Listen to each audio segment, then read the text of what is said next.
Hi friends, Amazon rain forest ప్రపంచంలోని అతిపెద్ద tropical rain forest. ఇది భూమి మీద 20% ఆక్సిజన్ని ప్రొవైడ్ చేస్తుంది.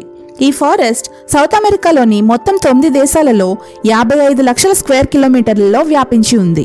ఎన్నో వేల రకాల చెట్లు, చేపలు, పక్షులు, జంతువులు, కొన్ని లక్షల రకాల పురుగులు ఉన్న ఈ ఫారెస్ట్ లో సుమారు 500 తెగల ఆదివాసీ ప్రజలు కూడా జీవిస్తున్నారు. అందులో 50 రకాల ఆదివాసీలు బయట ప్రపంచంతో సంబంధాలు కూడా లేవు. ఈ ఫారెస్ట్ లో చెట్లు దట్టంగా పెరగడం వలన ఇది చాలా చీకటిగా ఉంటుంది.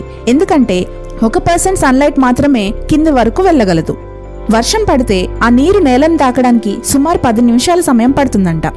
ఇలాంటి మరిన్ని ఇంట్రెస్టింగ్ వీడియోస్ కోసం మా ఛానల్ని సబ్స్క్రైబ్ చేసుకోండి. Thank you.